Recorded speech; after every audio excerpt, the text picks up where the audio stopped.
All right, welcome to Bet the Edge. I'm Jay Croucher, joined as always by Drew Dinsick, the whale capper. We're going to talk very briefly as possible about Falcons, Panthers, and jump into the NFC South market, the very grim NFC South market.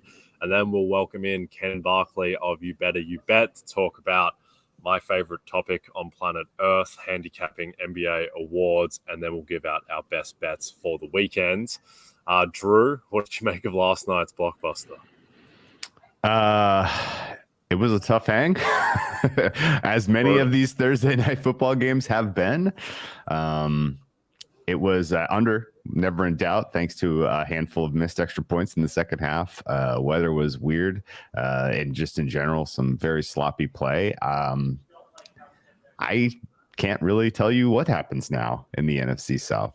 I mean, this is going to be potentially a division where someone could win with 7 wins. Realistically, do you think 7 and 10 could potentially be your NFC South champion? I mean, I think that would be an outlier, but I don't think it's off the cards entirely. I would say that the average record needed to win this division is probably going to be 8 and 9. I think if you get to 8 wins, that probably makes you the favorite to win the division. 7 and 10 might be asking a bit much, but yeah, I don't think it's like 50-1 or anything. I think it's definitely in play. And the killer for this is that had DJ Moore just not taken off his helmet in Atlanta, Panthers, they would be right there for the division. They would be right there. So that's pretty annoying. I suspect the Bucs will just win it. Yeah, Bucs are 4-5 right now. If they lose to our mighty Seahawks in Munich, 4-6, the rest of the way, there are not a lot of easy games, but there are several in division games. So 3 more wins on the Buccaneers card here could come against the Saints, the Panthers, and the Falcons, and that would be enough to get it done, I suppose. Bucs to lose, but boy, does that not feel like a very confident position. Yeah, so right now, the shifts after last night, the Bucs, they go from -225 to -300, which I could not get involved in. The Falcons, who probably blew their chance because they do have an easy schedule upcoming, and they would have been right in it, even if they're not very good. But they go out to +550. The Saints are vaguely interesting to me at +750. And then the Panthers are +1,800, who probably just have one loss too many to navigate, particularly given they have to play at Baltimore next week, where they're going to be double-digit dogs. You know what? You know what we got set up here? 2 6-10 teams heading into Week 18 with the Tampa Bay Buccaneers visiting the Atlanta Falcons. Winner takes the 4 seed in the NFC. Yeah, I can't have it. I think the Saints are still, pretty clearly the second best team in the division. Obviously, they've stubbed their toe a few times and don't have the tiebreak against Tampa Bay. But the next time they play, I think that'll be a pretty high leverage spot. But given what the Saints showed against Baltimore and how insipid that performance was, can't feel too good about their chances. If I was making a bet, it would probably still be the Panthers at +1,800. They're not eliminated. They're not eliminated. But the issue with the Panthers is that a lot of their bull case was that PJ Walker might actually be good because we haven't seen him and we don't know. Maybe there is some upside there. There is some variance. I think after this past month, we've tapped out the variance on PJ Walker. He's just not that good. But and also didn't have much of the offense put in his hands. But +1,800, that would still be my bet. All right, let's jump to a better topic all around. And who better to join us than Ken Barkley of You Better You Bet at Lockie Lockerson. I love you, Jay. Ken, I love you so much. We're not going to ask you about the NFC South because we enjoy your company and we don't want to hurt you on this Friday. So are you with us? 18-1 Panthers. Are we backing the Panthers? No, I mean, no. I have. Can I tell you a stupid Panther story? I have so much win total over on them from before the season, and I beat the close on like all of it. I mean, I have a juiced over 5. It's like not even in the zip code of when it closed at. I have a ton of 5.5, and they're gonna win like 4 or 5 games this season, almost certainly. They have a home Detroit left. They have a home Pittsburgh left. I have no chance to cash these, and it's going to be so agonizing. And it's like Cleveland week 1, the PJ Walker Hail Mary helmet off game. Like I should be so good on these, even with how bad the season's been. I should be in so good, and I'm never going to win $1. And maybe I can push some of the 5s, and it's just brutal. And I'm very depressed about it. So let's talk about it. I think they might come home for you, Ken. I think they got the best defense in the division. So I think I believe in the Panthers getting to 6 wins. But we absolutely have to stop talking about the Carolina Panthers. Hashtag stop pounding. And let's get into some awards markets to pound. And let's start with my favorite one by far this year, one where I think the market is most wrong, and that's most improved. Oh yes, most improved. I'm so glad you said that. Yes. I will shower the room with my thoughts shortly, but I'll pass it off to you, Ken. What do you make of this market? It's broken. It's way wrong. I mean, it's way wrong. This is the one I totally agree with you. So basically, 2 fundamental questions I think you have to answer, right? First is there have been 2 huge price drops on players since the season started.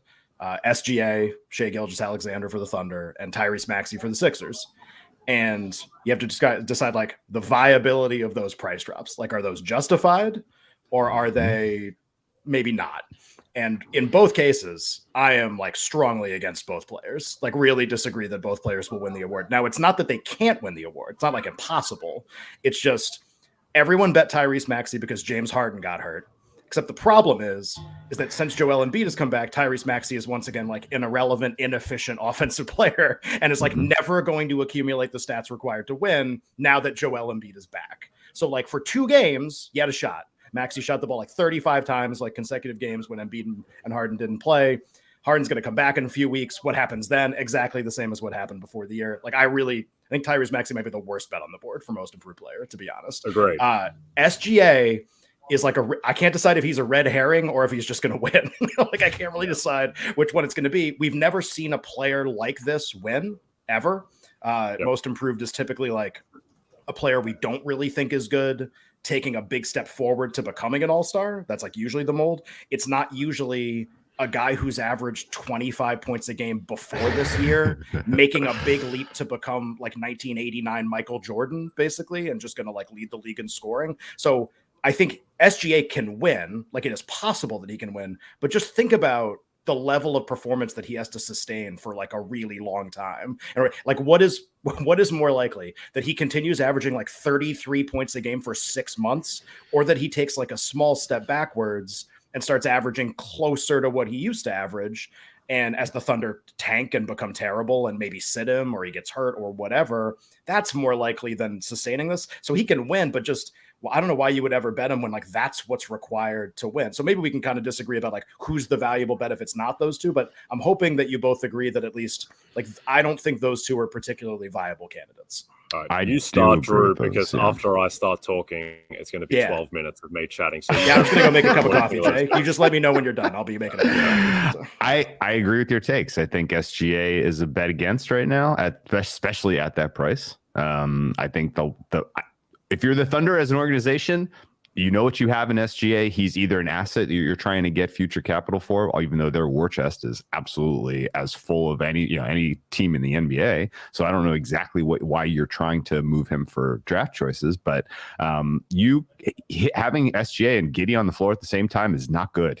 It has not been a good positive development for Giddey at all. And I think the Thunder need to now decide, bench SGA, trade SGA, or really realistically bench him and just kind of sit on that asset and see if you can get Giddey some development time this year on court to either trade him, either you move on or you get a better performance out of him. So the Thunder, I don't think what we're seeing now in terms of production is likely to sustain throughout the duration of the season at all. Regression to, at a minimum, what he was kind of averaging from a points output over the last couple of years seems likely. And if nothing else, just finding the bench because of injury or just opportunity, that's where I would expect SGA to go. And I completely agree with Maxey as well. He desperately needs Harden to be out there because Harden creates a lot of opportunity for him offensively. So SGA and Maxey not making the All-Star team, not making the leap, which leaves the door wide open.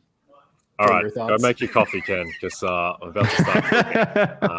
I'm setting the timer on my firstly, phone. I'm going to set the timer on my phone. Go ahead. Yeah, So let's start with Maxi. I don't think Maxi, I mean, he has a path where he could potentially win, but I would make him more like 13, 14 to 1 relative to the market. I just think that his usage when he's on the floor with either Harden or Embiid, let alone both of them, drops into the low 20s, and he doesn't do anything outside of score. And his scoring as well, like all he does is take threes, pull up jumpers, and drive fast in a straight line to the rim. Like there's no actual craft in his game yet. So I just don't see his path to averaging 25 a game, which he's going to have to do because he doesn't supplement with other stats. Shai is very scary in this market. Like Shai right now is a legitimate MVP candidate through 11 games. He's been that good, but he's also shooting 75% at the rim. He's shooting 56% on long twos, and he's needing that to prop up his scoring. I think the precedent for Shai winning this award was Zach LaVine 2 years ago, where LaVine was jumped from like 25 and he was at 30 for a while, and I thought he was a legit chance to win. Then he tailed off. But with Shai, like the thing is that if he starts to tail off a little bit and the Thunder start losing, then he just dies. He just dies on arrival because they're going to shut him down. So let's talk about Lauri Markkanen, who has been a big shortener in the market. I'm scared of Lauri as someone who doesn't have a cent on him, just because I do believe that it's a bit more sustainable than what Shai is doing. At the same time, Markkanen is shooting 80% at the rim. He's shooting 69% on floaters. And with that, he's only averaging 22.5 points per game. There's also huge collapse potential from the Jazz as well in the back half of the season, where, you know, that team, which has the best vibes in the league, could turn south pretty quickly if they get an injury or two, if they fall out of it. Which leads me in a long winding way to who I think is the best bet in the world across any market in sports right now, by far. And that's Desmond Bane, who I think should be plus 150 to win this award. I 150? Think yeah, I think it's his award to lose. I think he is the guy. His scoring has increased by 6 points per game. He's basically doubling his assists. And the thing is, relative to these other guys, this is real. This improvement is real. His usage is going up. His minutes are going up. He's made tangible skill improvements because he's not upping his turnovers massively to go with the assists, which is always the red flag. And the big thing is that the way that the Grizzlies are structuring their rotation, when Ja goes to the bench, it's the Bane show. They give him the keys. He is the point guard and the shooting guard. His usage with Ja on the bench goes up to 30%, which is basically like what Shai is doing at the moment. So I just think Bane is the real guy. I just think that he is going to win this award if he stays healthy. The Grizz also as a team have such a high floor too. So what do you think on that, Ken? You think Bane is the guy? So first of all, like, how much time do we have for this show? I could talk about this. I could talk about this market specifically for like 5 hours. It's incredibly interesting. So I agree with a lot of what you said. So first of all, I think, like, just for people listening, like, consensus agreement, I think all three of us never bet SGA. He's a little scary, but like fits the profile in no way. And he only has to tail off a little bit. Like, that's like a really important point. Definitely all out on Maxi. Cool. I'm actually very happy to hear both of you say that on both of those guys, because I think it becomes like a much more like reasoned argument between essentially three players, I would say. So if you sort last season and this season's statistics for the highest year-over-year improvement in points per game and the highest year-over-year improvement in PER, a group of players is going to stand out immediately. There's like 5 of them. So 2 of them are actually like the 2 best players on the Spurs, right? Keldon Johnson and Devin Vassell. So like the Spurs, it's just not going to happen. Like, they're just not going to produce a viable candidate. Vassell's already missed a bunch of games. What happens like when they're tanking at the end of the year? Like, so, all right, you have this group of 5, you toss those 2. Like, that's easy, right? They go out the door right away. The 3 that you're left with that stand out immediately are Tyrese Halliburton, Desmond Bane, and Lauri Markkanen. Like, those are the 3. So like, this is not me patting myself on the back. I want the season to end right now. Actually, I don't, because SGA will win. I want the season to end. SGA will win today. I want the season to end in like 2 months. I am loaded on these 3 players. I'm looking at I have Markkanen at 33, 25, and 19. Nice. And I have a lot of Bane at 20.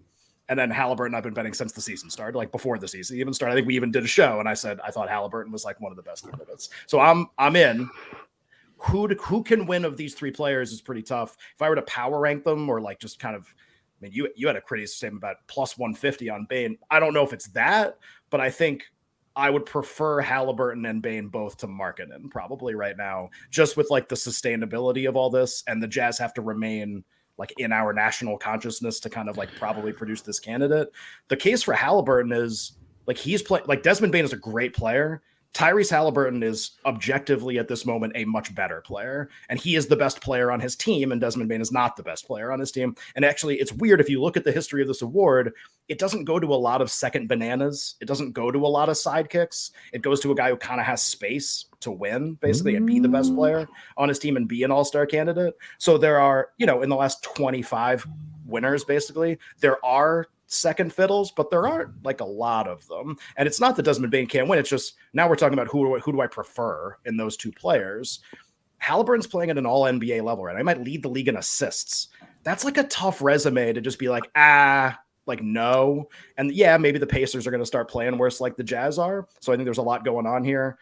If I had to bet a player right now, I mean, it would be Bane or Halliburton or both, and you can price shop them pretty easily and create a really good, just like dual bet on both of them. I will give you one thing on Bane that I think is pretty important. So I prefer Halliburton. I think both guys can definitely win. I think Markkanen can win too.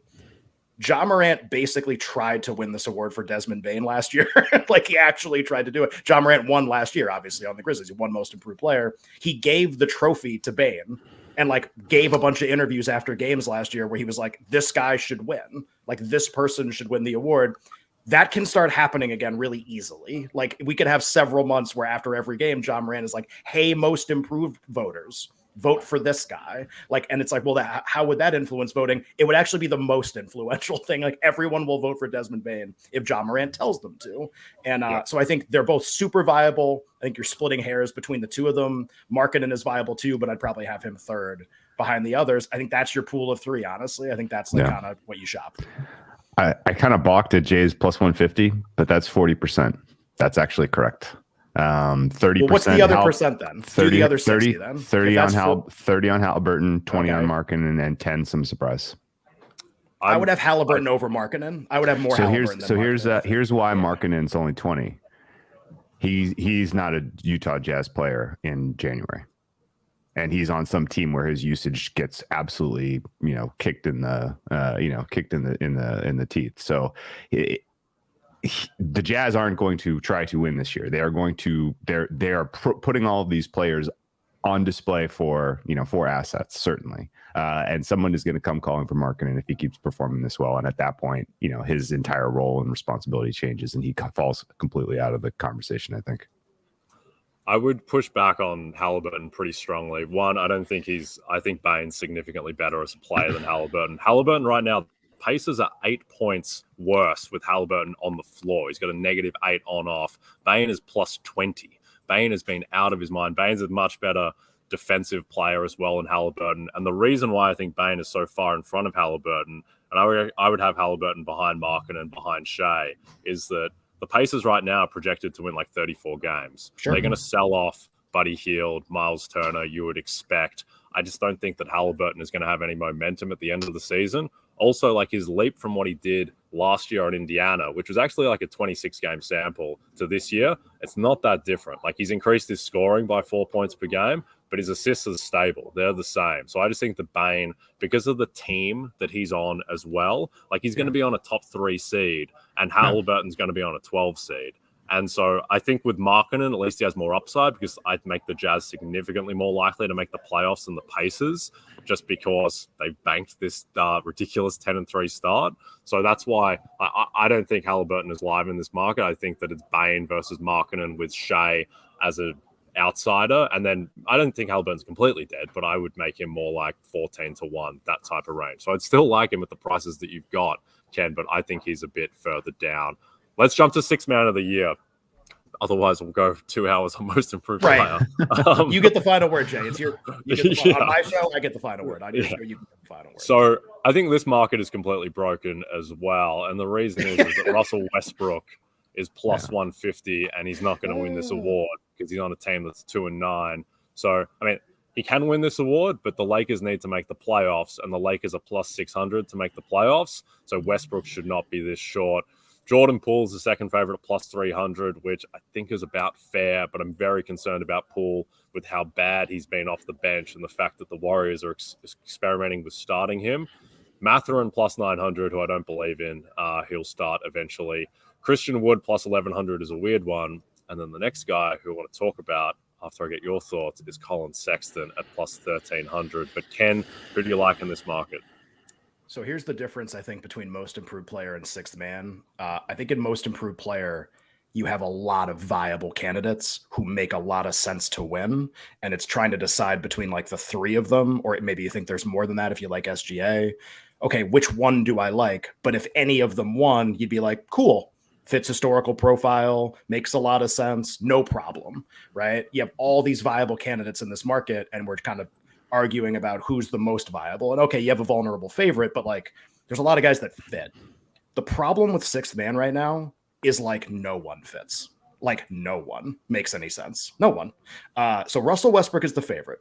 And I can't emphasize this enough, and you did a great job pointing it out too, Jay. Like the Lakers are terrible, and it's like, well, who cares if the Lakers are terrible? This award, maybe more than any award in any sport, even NFL Most Valuable Player, this award always goes to a really good team. Always. It's literally never gone in the history of the award. It's never gone to a team that finished even under 500. Forget like a 45% team or 40. Never in the history of the award. Only once has it gone to a team that won between 50 and 55% of their game. It's like 60 plus win percent every year. It basically acknowledges like an elite team's performance in a weird way. And the Lakers are never, ever, ever that. So like seems like a big problem. But here's why Westbrook got bet so much. Okay, then who do you want? Like if you like, who's the traditional candidate? It was always supposed to be Jordan Poole. I have a lot of Poole from before the season. He's the only guy I bet before the season because no one else made any sense, except he kind of stinks. It's like actually really problematic, and he might have to start. And like, who knows what's going on with this team? They're trying out all different rotations. Kerr's playing all these like hustle guys instead of their actual talented young players. It's a weird team. What if Poole's just bad? Like, what if it just doesn't work? Now what? So you have Westbrook on a team that stinks. No one on a team that stinks has ever won. He had Poole, this very viable traditional candidate, but what if he never has the numbers? And then it's like, okay, if not them, then who? And that's where you're just like, Christian Wood, like never, basically. Mm-hmm. First of all, he's injured right now. So like, we don't even need to talk about betting him. He's not going to play for a couple more games. They might start him at some point. Like that's reasonable. Since Tim Hardaway Jr. came back, his usage is down a bunch. He doesn't take as many shots as he did the first week of the year. He's a terrible candidate, and he's third.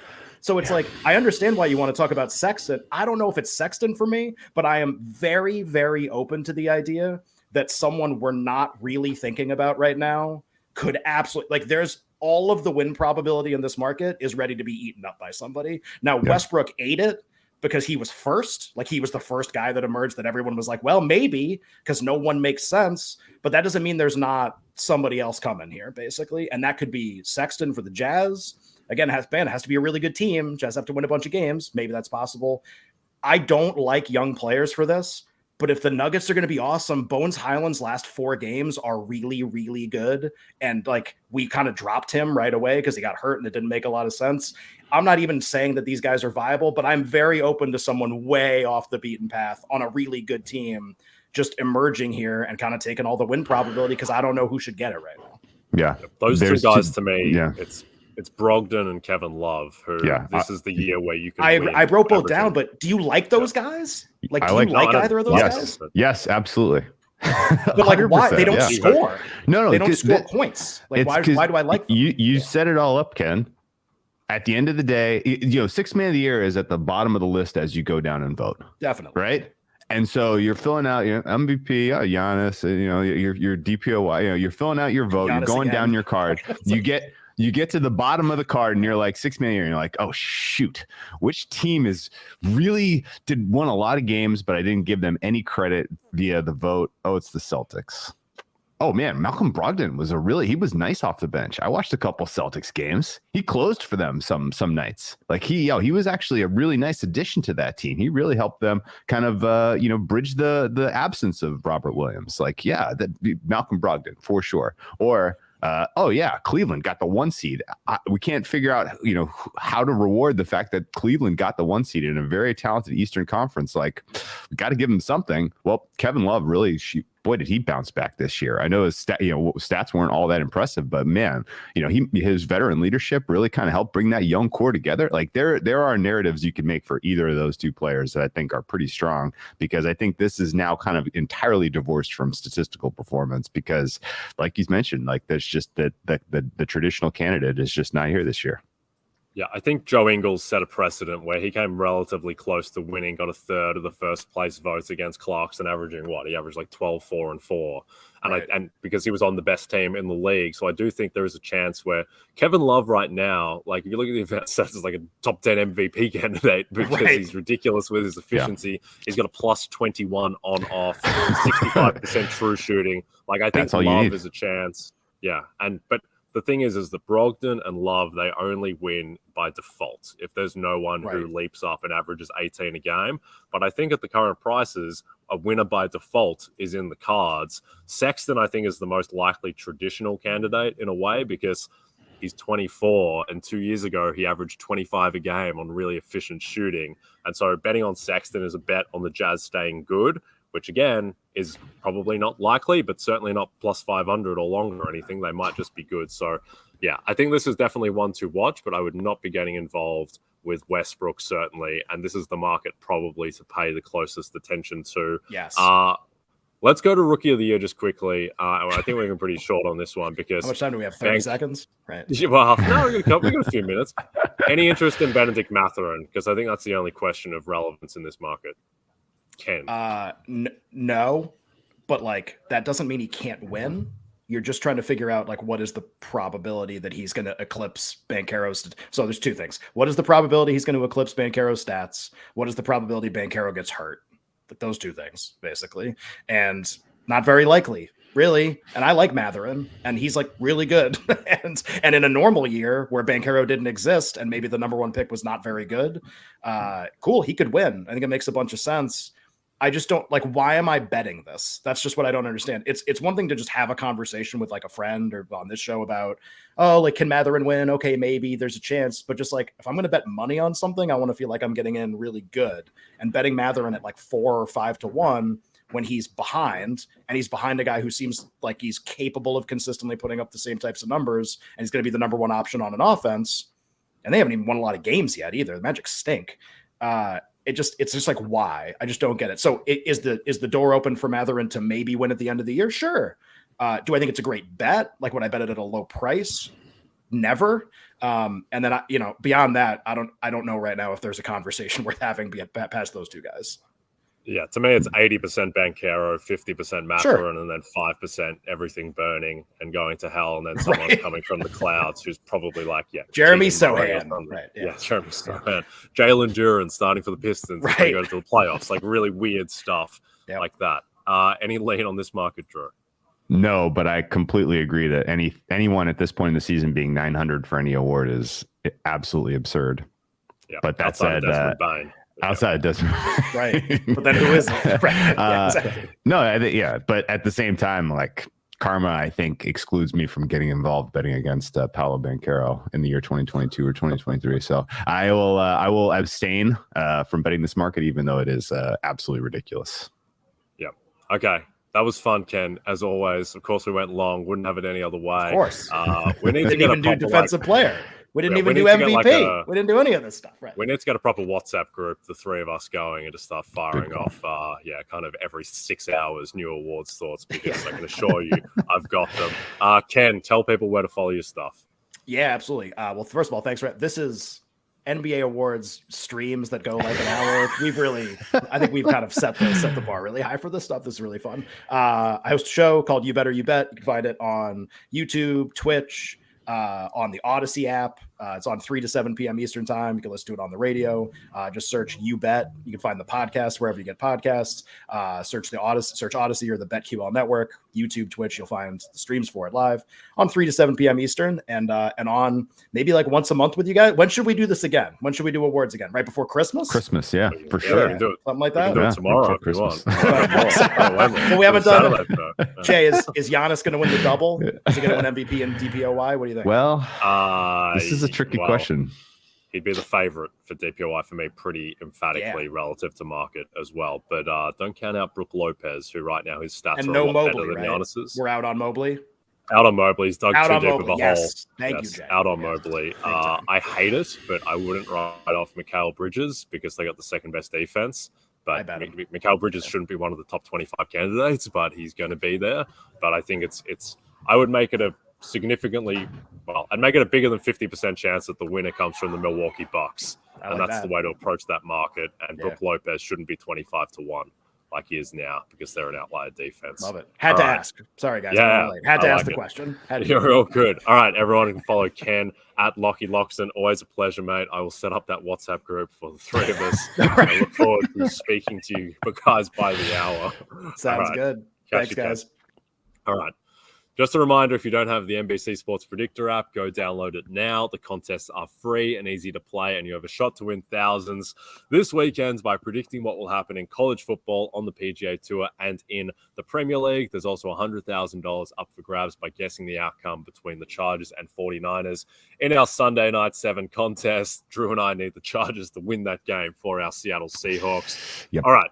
One of the questions in the SN7 Predictor contest: how many yards total for Deebo Samuel, Drew?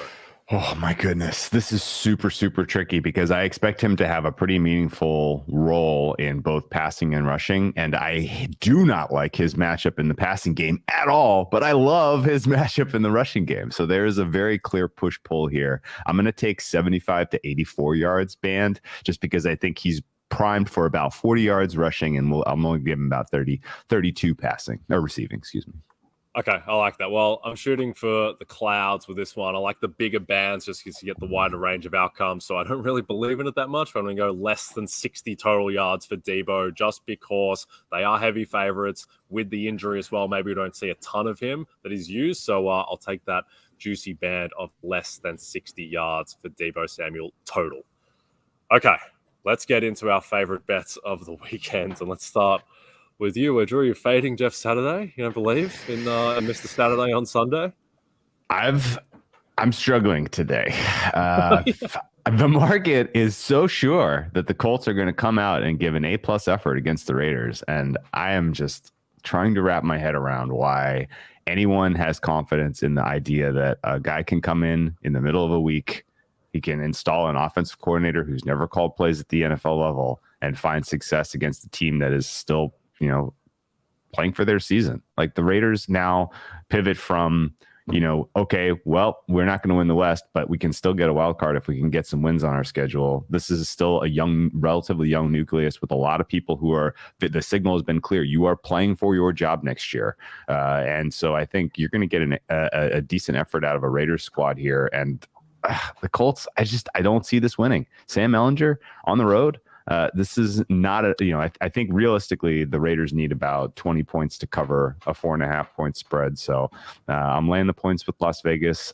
The market is so hard against me that I feel unwell, but this is just not, this is not a quantifiable downgrade for the Indianapolis Colts offense, which was already at the very bottom of my rankings. Yep. I agree with you. I feel queasy as well that the market has gone this strongly against. But to your point, I just think this is something that markets can't figure out. Like, this is where there are vulnerabilities. How do you price in a guy coming off the street to coach an NFL team, figuring out days before who his offensive coordinator is? I don't think the play calling thing really matters that much, just because it's going to be the Malik Willis against Kansas City playbook, where it's just going to be, we're going to run Jonathan Taylor to the left or we're going to run him to the right. And I do think the Colts defense is sneaky effective, but yeah, I think the Raiders just have to be the bet, and you just have to go down with that ship. So I am with you there. Speaking of going down with the ship, this ship might have already sunk, but I'm running with Nathaniel Hackett and Russell Wilson. And I hope to God that this bet loses because I need the Titans to go on a run and Derrick Henry to win Offensive Player of the Year. But I don't think they're going to cover this week. The line is 3 Broncos at Titans. I'm taking the Broncos, and it's for a lot of stuff that shows up in the margins. The fact that the Broncos are coming off the bye, they are more rested after the Titans played that grueling game against Kansas City. The entire Titans defense is on the injury list right now. They're not practicing or very limited. Jeffrey Simmons, very concerned that he's in a walking boot. He is the most important defensive player on that team. Worried about that. Worried about Ryan Tannehill. Didn't like the practice videos there. It didn't look like he could really run. He was kind of lifting his feet like a centimeter off the ground as he was waddling to the huddle. A little bit concerned as well that Derrick Henry, who showed up on the injury report last week, limited with his foot, hasn't practiced this week, or at least hasn't been cited, and only played 30 of 51 offensive snaps against Kansas City, though he did look pretty bloody good when he was out there. So just a few things swirling on the health front. Don't feel great taking Nathaniel Hackett against Mike Vrabel, who I think is the best coach in the NFL right now, going up against maybe the worst. So that's a concern, but I just believe in this Denver defense, and I'm taking them +3 in a low-scoring game. What's your look on that game? Well, you made a very strong case, and I think you're correct that the injury report for the Titans defensively is very concerning because at full strength, this is a fair line for me. But if you kind of reduce them in any way, shape, or form, then all of a sudden this becomes a wide open game. 3 points, as long as you're getting the +3 at a decent price point, I'm fine with that. But I had kind of ruled this one out because of the injury uncertainty. Yep, I like it. Well, that's my best bet. Hope it loses because Derrick Henry is he's the war, and this is just one battle. But yeah, go Titans kind of, go Broncos kind of, definitely go Raiders. And also for all you college football fans that want some last minute betting insight, tune into our NBC Sports YouTube channel Saturday at 11 Eastern as Vaughn Dalzell, Brad Thomas, and Eric Froton answer your questions prior to a slate full of Week 11 games. But that is it from me, Jay Croucher, Drew Dinsick. Thanks again to Ken Barkley. Always fun talking NBA awards, our favorite topic in the Milky Way. Everyone, have a great weekend and good luck with your bets.